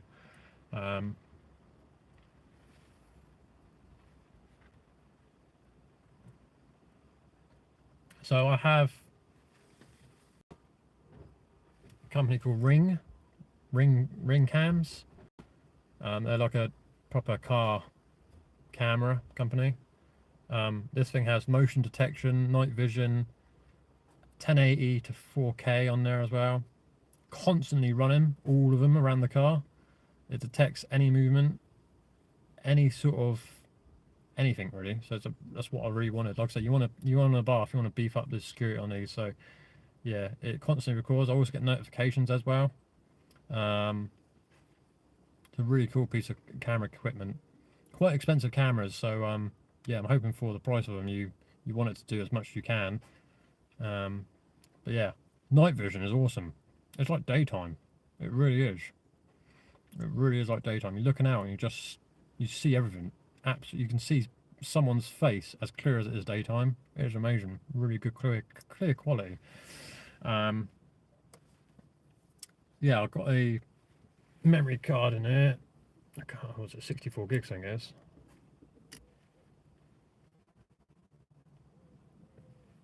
Yeah. Oh, I just turned it on. Oh no, I've just disturbed it. It's getting angry at me. Oh dear, I'm sorry.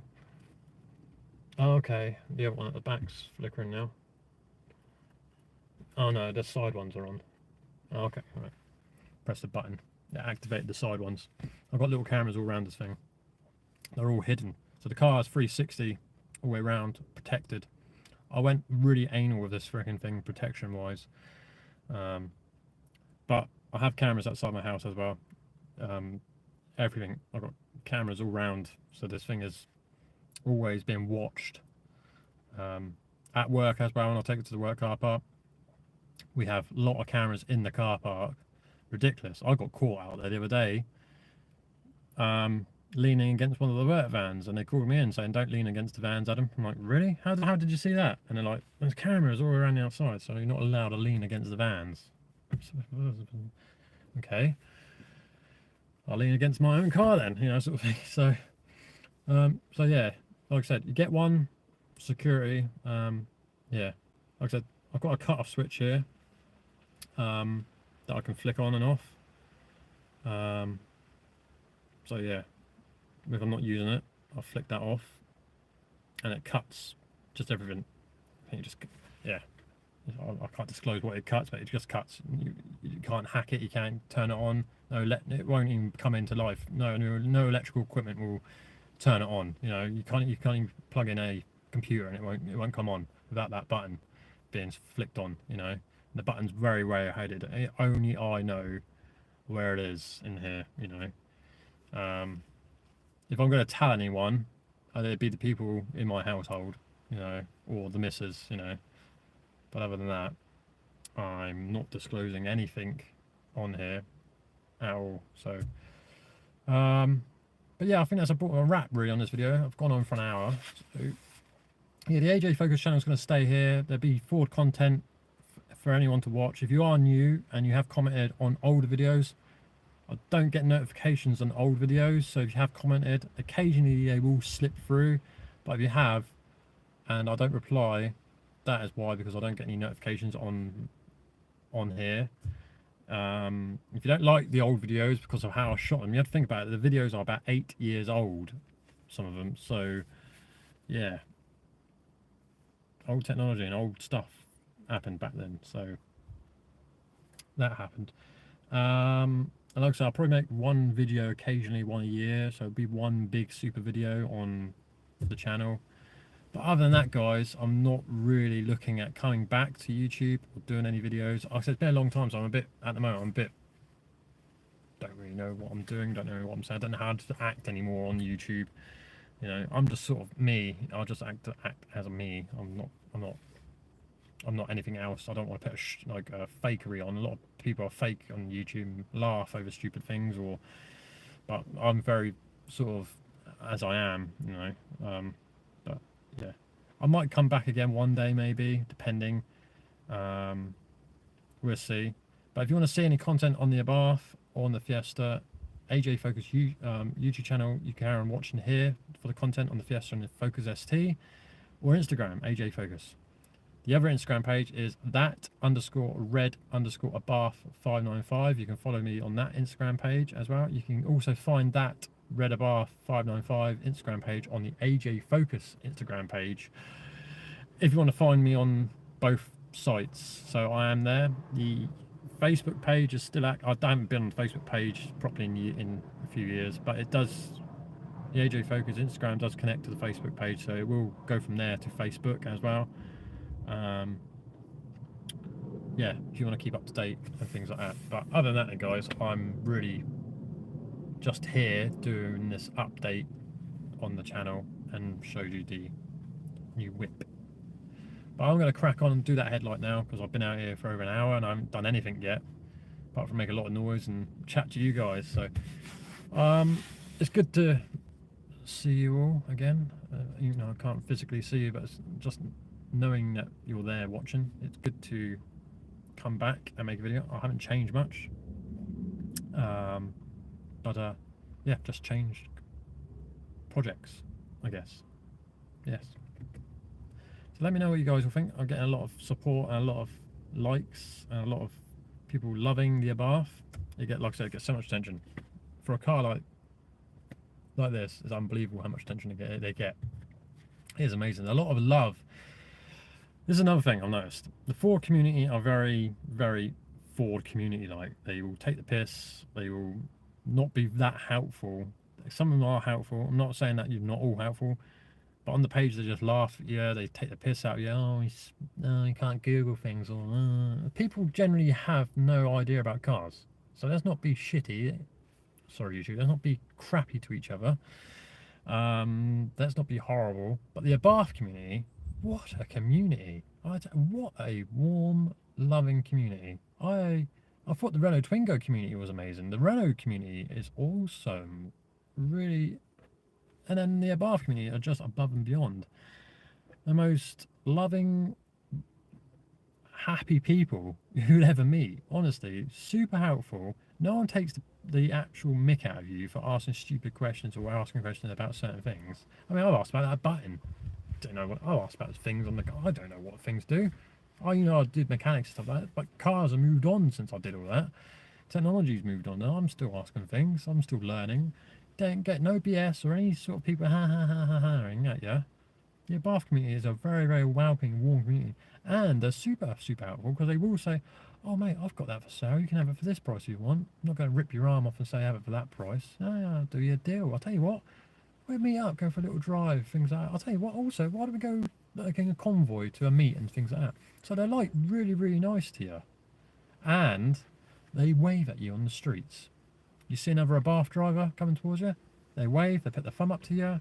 There's a few Baths that live around here. There's a yellow one, I've seen a green one, and another red one. And I've seen a blue one recently, actually. I always see the red one driving around occasionally. Always puts his thumb up and waves at me. I'm doing it now. Never used to do that. Ford people don't do that, I've noticed. And I just want to, I want to race you because you're on your fist, your ST, so I'm going to race you. Oh, Focus ST, I'm going to race you. The Abarth community are just like, yeah, another Abarth. Wave. Hey, mate, come talk to me. Come talk to me. You will. Sometimes you just sort of pull over and start chatting. Like, nice. What have you done to that one? Oh, blah, blah, blah, blah. Things like that. So the Bath community is very different to the Ford community, I've noticed, and it's a much more welcoming, warming community, which is very, very cool. I'm not saying the Ford's community ain't, but I just feel like sometimes there's a bit too much BS in that one. Because when I was selling the Fiesta, I got nothing but laughs and, oh, you want that for it? Oh, such a shit box and things like that.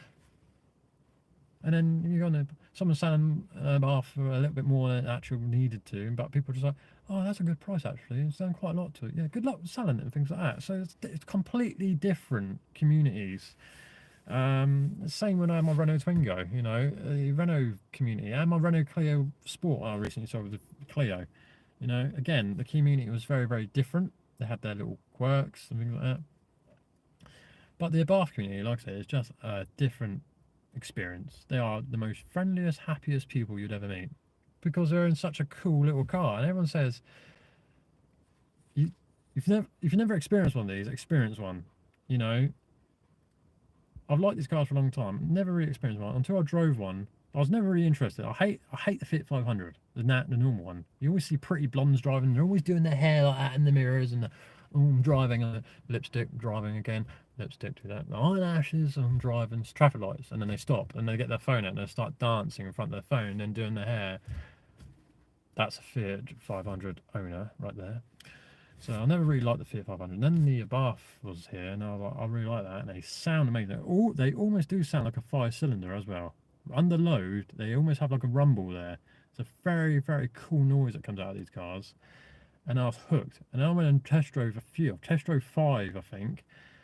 And I just loved it. Every time it's very different to a Ford. Don't jump into it and think. The first one I jumped into, I was like, I hope it feels like a Focus. I hope it feels like a Fiesta. Things like it don't. It's completely different. You drive completely differently in these compared to one of them. The handling is completely different. So don't jump into one of these thinking it's going to be like a nicer hatchback. Things like that. It's very much Italian different. It's quirky. It's a lot of fun. Honestly, this is the most fun I've ever had in a hatchback, and I'm still not used to it, so I don't push it too hard. I'm still not used to how it handles. The handling is very, very odd. I've not found the limit because I'm not pushing it enough. When I am pushing it into a corner, I'm like, Jesus Christ, it's too much. It wants to kill you. Yeah, so I'm not really. It's quick in a straight line. I'll tell you, it freaking goes. And it's so cool. It's like an old school Japanese car. Turbo lag, turbo lag, turbo lag. Kicks you in the back. It is a huge lag. You're like foot down. It's coming. You can hear it. It's building, and then it freaking really does kick you super hard in the back. You just like the very first time, the first day I picked this up, I didn't drive it fast. My parents took me down to go and get it. We got into the motorway, had no cars in front of me, which must have been an opening from the car god. So like, go on, Adam, have a little tickle, push it a little bit, like that. I was like, I joined the motorway. My mum and dad were gone up the motorway a bit. So as I was joining, I was in third gear, in sport mode, put my foot down, and I'm thinking, I looked down like, okay, that's pretty quick already. And then it suddenly just went, just took off. Just took off. I was like, shit. I swear, man. So shit. I was holding up both hands on that steering wheel, instantly holding onto it. I looked down and I'm like, holy crap, how am I at that speed already? I was ridiculously fast in no time at all. Cars that were on that side were just weren't even moving. I was zooming past them, like they weren't even moving. I was like, yeah, I changed gear. It was still going. And I caught up with my parents. And I was like, whoa. So now I've got used to the power slightly. Cornering and handling wise is a bit funny. It's a hoot. If you get it right, it's so rewarding. But if you go too turbo kicks them too hard, it will understeer quite a lot, and it will want to kill you, as I found out a few times already. It's not to the point where it wants to throw you off the road. No, it's just you turn the wheel and it feels like it's still going straight a little bit, and then it grips. I will change the tyres. I've got Pirelli P0s on here, Michelin Sport tyres, so the Michelin Sport 4s. A lot of people rate them. I'm not too sure. Yeah, I'm not too sure, really. So I might need to do some changing of tyres again, I think. Now, I know Michelin Sport 4 tyres, things like that, are expensive, and for good reason. A lot of performance cars do use those tyres, but I don't really rate them that wow, to be honest. They are good, but I don't feel like they can handle a small car like this. I think I might need even stickier tyres, maybe just for the front. So I might look into get some Nankang NS2R tyres. So I had the NS2S tyres before on the Fiesta, but the R ones are more stickier. So I might look into doing that. And I am going to do a track day in this car as well, because I want to see what it's like. So I'll need to do some modifications to this if I'm going to do a track day. The intercooler has to be done for cooling, and I'm going to change all the bushes on the car as well. I'm buying a bush kit. It's 260 quid. How cheap is that to do all the bushes on the car? So that's engine mounts as well, lower gearbox, dog bone, upper gearbox, that side, and then the bushes on the subframe, the bushes on the arms, and the rear beam bushes, and the anti-roll bar bushes. Am I going to fit them? Probably not. I might just go chuck it in the garage, get it done professional. That way I've got paperwork. But I'm going to buy the kit, and then I'm just going to chuck it in, get all the bushes done. Hopefully that helps the car, keep it a bit more rigid. And I'm buying a few strut braces. So I'm going to buy an upper strut brace for the engine bay and an under strut brace for underneath. And I'm going to buy one for the boot as well. A red, all going to be in red. OMP and K brace for the back. I'm hoping I can keep the rear seats in. Fingers crossed for that one. And yeah, now I'm going to do a track day and see. But the missus wants to do it. She's egged me on already. As soon as I bought the car, she didn't know I was getting it. I surprised her. I turned up to her and she walked down the road and she looked. And I remember her looking like that again. She goes, Adam? I'm like, hello? Like that. Because she knew what car I wanted, but she didn't know I was going to get one. She knew eventually I was going to get one, but she didn't know. Because she knew exactly what these looked like. So I've shown her many times. And she goes, oh my gosh. So I got out and I was like, here we go. I've got one like that. And then she was like, is this real? I was like, yeah. She goes, is this actually yours? I'm like, yeah. Where's the Fiesta? I'm like, gone. is this actually your car? I was like, yeah. And she got in and she goes, oh my God, I can't believe this is your new car. I was like, yeah, it is. I said, let's go to the pub. So we drove to the pub. We took a nice little back road, you know, showed her what it was like. And the very first time I put my foot down with her in the car as well, she was just like, wow, it's going. And then the turbo kicked in and she's like, oh my God. She's like that. She was like, oh Jesus. She's got used to it now at the very first time. That's how I was when I had the steering wheel. I was like, oh my God, when it kicked in. Yeah. It revs to 7,000 RPM, and I've only taken it to 6.5 because I really do feel like I'm hurting it. I'm not used to. A lot of people say it's not enough. I feel like it should go to 8,000 RPM. I'm not entirely sure. Maybe on a track it might feel like you might need more revs, but on a road I think that's more than enough. I mean, I've taken it at 6,500 RPM. I mean, I've done it only a few times in second gear. I don't do it in all the gears. I only do it in second gear. And then the other day when I really almost hit red line, I think I got the 6.8. I think it was. I was in second gear. I looked down and I was like at 70 miles an hour in second gear. And I was like, freaking hell. So I changed gear and then it just wanted to keep going. I was like, that's enough, because that was terrifying anyway. Yeah, top speed in these cars are 145 miles an hour. I haven't tested that yet. I will do it. I will do it. There's a little road I know that I normally take my cars on, and I always take them there to do a top speed run. So I might do it in this car. If not, I'll wait for a track day and try and do it there. Hopefully the track will be big enough to get up to maybe almost those sort of speeds. But if not, I'll take it to the road that I normally do it on. Don't worry, it's a private closed road at either end. And it's long. It's very, very long. It's long enough anyway that you can get to top speed. Most of my cars have got to their top speed there. I can name almost all of them.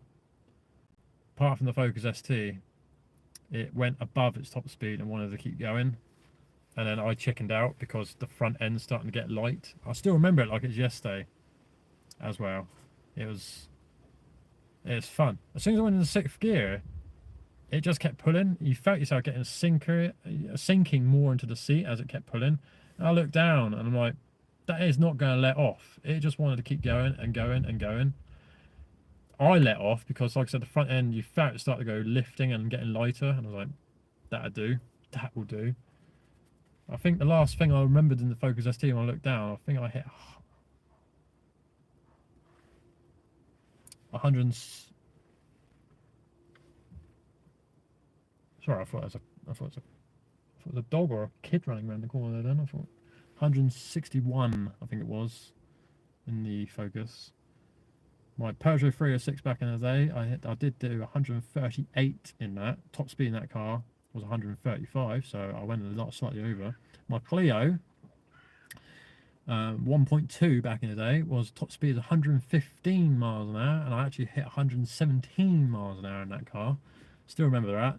I was 18, 19 years old, so that was a hoot. My Renault Twingo was 135 miles an hour top speed, and I hit 137 in that as well. My Focus ST, I think the top speed there was 150 miles an hour, or 155, and I hit 161, and it just wanted to keep going. And the Renault Clio 172 top speed is 140 miles an hour, and I did actually do 140 in that as well. It could probably keep going, but you look down and it's revving like Renault engines rev like mad. I just like, it doesn't want to really go anymore, to be honest. It's more than enough. But this car so far, I've only taken it up to about normal road speeds, which are about 70 miles an hour, you know, like all roads in national speed limit and motorways are. So yeah, I might go to that private road and try and see how fast we can go. I might do that. I might ring the missus and see if she wants to go there. It's about, from where I am now, it's probably about, I'd say about 10 miles, maybe 15 miles from here. So it's a bit of a trek to get there, but from one point A to point B, you're probably looking maybe about 7 or 8 miles of empty road. So it's quite a long stretch before, you know, I can't say too much about it because I don't want, you know, things to. I'm not going to say much more than that, to be honest. But yeah, it's pretty cool. Might go there, might not. I will try. I'm just a bit. This car is a little bit. It's a bit scary, to be honest. It's a little bit scary. I'm not going to lie. I mean, the Focus was fast. You know, that's 300 horsepower. This is a lot. This is what 100 and I don't know, 160 less horsepower than the Focus, and it weighs a lot less. So maybe power to weight ratio is quite close. I'm not entirely sure about all that, but I'm guessing it's power to weight ratio. This is quite close to that sort of power wise, and it is, like I said, it's very old school turbo feel. It kicks in. I think it kicks in around about 2.5, 3,000 RPM. So it's a long wait for it to kick in, and then you just hold on, and then it goes. Like I said, because it's got such a big turbo on here, that is huge. If you had the lower horsepower Abarth with the smaller turbos, they come in a little bit more earlier, but they lose top end. This has lag and has all top end, and it just revs and revs and revs and revs. So yeah, it's. I don't know much about this car, so I'm not going to go too depth into it. I just know it's fun, and if people are looking to buy them, go and test drive one, see what you think. You know,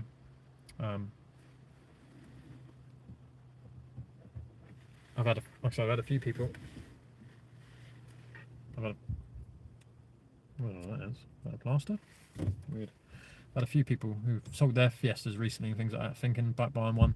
A guy keeps messaging me saying, oh, I'm going to go look at a green one or a yellow one, things like that. And he sends me pictures occasionally saying, is this a good one? Is that a good one? I'm like, you know what? Yeah, it's a good spec, but don't go on what I'm saying. Just if you like it and you think you're going to like it, go and test drive it. That's all I can say. I'm not going to tell you what to do. And if you like it, go and do it. MPG wise, when I took this thing on a road trip, to its very first road trip and holiday, I got about 32 miles to the gallon, which is pretty good, and that's average for almost for a Competizione version. I think because like I said, this thing's been remapped. You normally average around about 34, so 32 miles to the gallon is pretty good. But driving it on short journeys, I could do around here, real short journeys, I average around about 25, 28 miles to the gallon. So it's not too bad, and it's such a small tank on here. I could fill this thing up, and it cost me about 40 quid. Nothing. I fill this thing up all the time, you know, all the time. Every time I get paid, I go straight to the fuel station.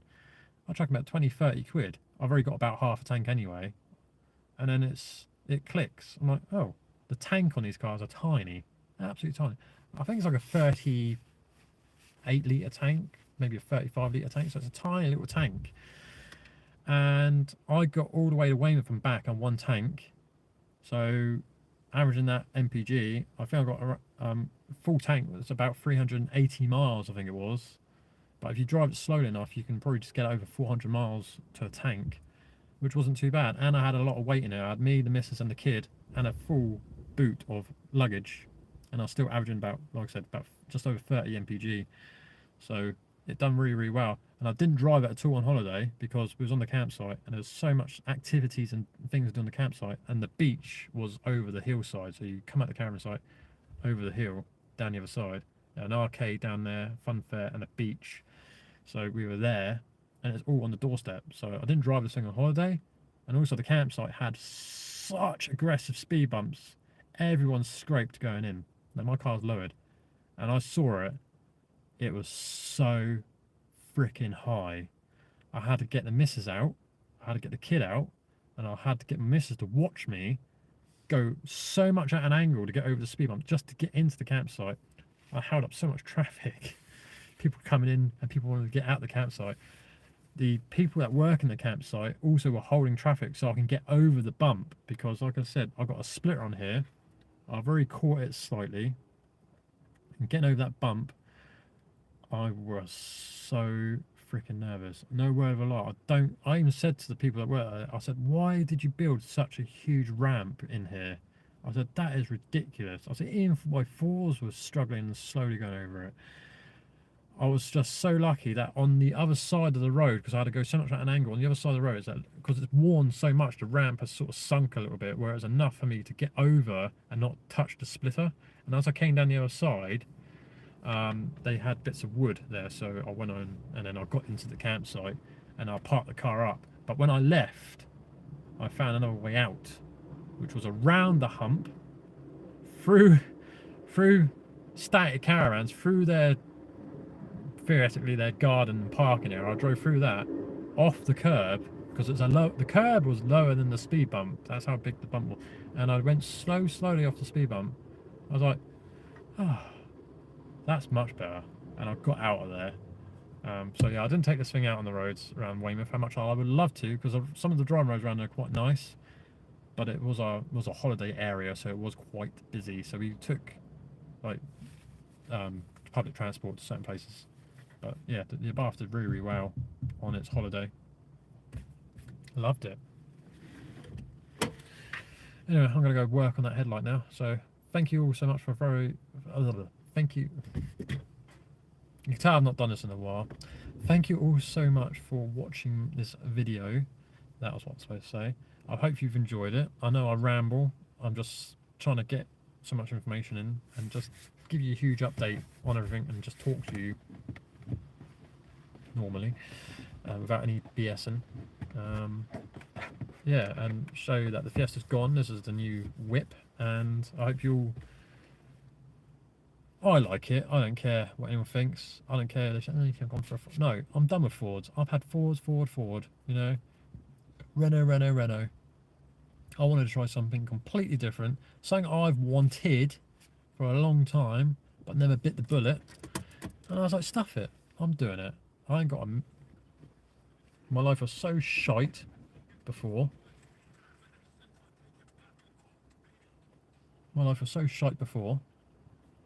I just made it about me this time, and I focused on me. So, yeah, I like this car. It's mine, and I love it. And I pinch myself every day I get in it. I look around before I go off and go to work. I just sit there. I look around like, oh, I look at the badge here, the Bath. I'm like, oh, I literally just every day. I'm nowhere like. Even now. I look at it and I'm just like, I can't believe it, you know? It's just, from what my life was like to what it is now, it's much better. My mum and dad have seen a difference in me. I don't have so much darkness under my eyes. I don't look so tired anymore either. I've got a girlfriend now who's an absolute saint. She's helped me. She's really supported me. She's an absolute gem. She really is. Daughter, she's so adorable. Like, I'm not, you know, they won't ever be on camera. I won't ever do that to them, but you know, from what my life was like to what it is now, I feel much more happier, and I've got a job that I love. I've got a car that I really wanted. This is my goal.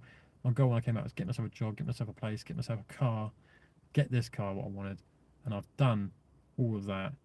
And I found someone who is an absolute gem, and she is a proper down-to-earth, nothing wrong. She's not mental. She's not one of those. She is the calmest person, and she puts up with me, and I can't thank her enough.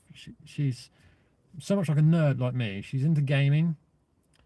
She likes her nerdy collectibles. I've got a lot of collectibles. I'm into Sonic the Hedgehog collectibles. I'm into gaming. I'm very much a nerdy sort of stuff, and she's so much like that. Legos as well. We just click so well, and like I said, she's supported me, and she's just an absolute gem. So I can't be without her. I was ill about a month ago, really, really bad. We was out in town, and I came over so bad to get the ambulance people out.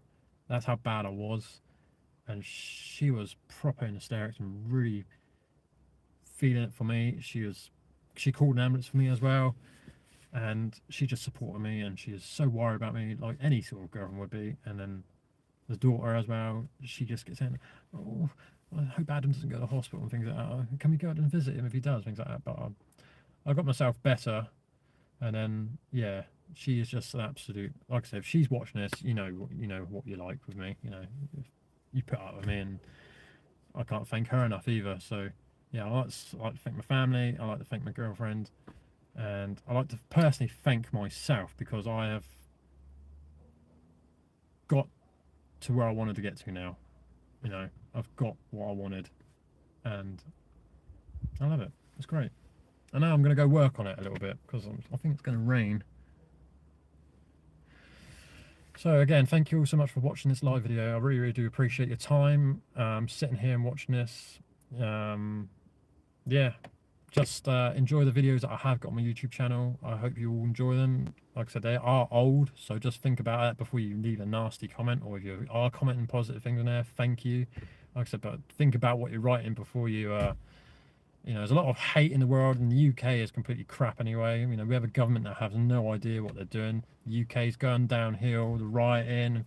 Just show a bit more support and love for people these days. You know, that's all I really do want.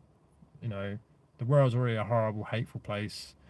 So you come online, not everyone's perfect. You know, people sit in front of the camera is terrifying enough. I still get, after 8 years doing this, I'm still terrified sitting in front of the camera talking to you guys. That's why when I do my hands-on stuff, I'm trying not to be in it too much. But doing this live video and I have to be in front of the camera, I'm just sitting here nervous all the time. I really am. But yeah, just be a bit more polite, you know, about leaving comments, things like that. Think about it. Don't put, oh, that was a waste of 4 minutes watching that install video. You just done nothing but rambling. That's what I'm like. I'm trying to explain, I'm trying to talk enough so everyone can understand. Because like I said, everyone's not mechanically minded. Some people might want to get out there and try it. And if it's just like, do this, do that, do this, they're going to be like, well, what have I got to do? Do that, do this, do that. It's not enough, it's information. So I try and talk and I try and, you know what I mean? Just think about what you're going to write, you know. You're all keyboard warriors at the end of the day. Don't do that. Don't do that. Just be a bit more loving and caring towards people. You know, you don't know what that person's going through. They could have lost someone. They could be dying. They could, you know what I mean? So you got to think about, you know, they could have other shite going on in their life. They don't really want to sit and listen to your negativity. So my videos are there to hopefully not only inspire people, but really try and help people. Try and do odd jobs. I'm a quirky person. I have ADHD.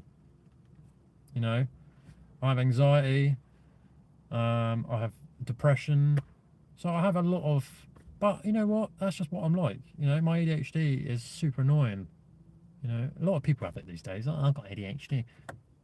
You know, it just seems to be everywhere now, but it ain't. You know, I was actually diagnosed with that, so people just diagnose themselves. They go on Google, oh, I must have ADHD then. No. What, you have a personality disorder, you have an eating disorder, that's ADHD, is it? You know, or you go online, it's oh, I have been to the doctors, they say I've got a marsh partially. No, it's completely different. People that actually have it know it's horrible to live with. Your brain don't shut off, which is why I'm constantly chatting. You know, that's just how I am. It's hard to end things, you know. Once I start saying I'm going, go, go, go, go, go, go, and when I do get to the end, my brain's now like, oh, but I should have done that differently. I should have done that differently. Let's go back and do it again. Things like that. There's a lot of stuff goes on, you know. But yeah, like I said, I appreciate all your time for watching this. It's good to do a video again. I know it's a long video, but yeah, I appreciate your time. Thank you all so much for watching. Enjoy the rest of your bank holiday weekend, whatever you're doing, wherever you are. Stay safe, be nice, and yeah, just thanks for watching. I hope you like the new car. Like I said, go on Instagram, AJFocus, and my other Instagram, which is that _red_abath595.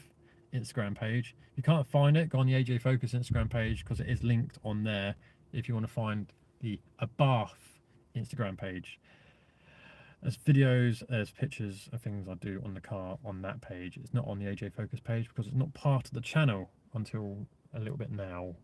You won't see this car on the channel, not unless I'm actually going to come back and make videos, which I doubt if until I feel like I want to again. Don't expect any videos of this car or any videos, modern up-to-date videos. All right, so just thought I'd let you know. But for new people that have subscribed to the channel, thank you as well. I thought I might say it now before I do go. Thank you for subscribing to the AJFocus channel. I've been doing it for a long time. I haven't got that many subscribers. If you do like the content, you do like what you're watching, please just subscribe if you haven't already, or drop a like, you know. But it takes a second, less than a second to subscribe. So yeah, just feel free. It really will help the channel. Yeah, go back and watch my old videos. They're there for you to watch and hopefully they help you. Yeah, they're not going anywhere. The channel's not going anywhere. So just yeah, go back and watch them if you're new or struggling on certain things. I'm sure I've covered it somewhere on there. And yeah, good to see you all. Take care of yourselves and see you next time, whenever that is. See you later. Be good.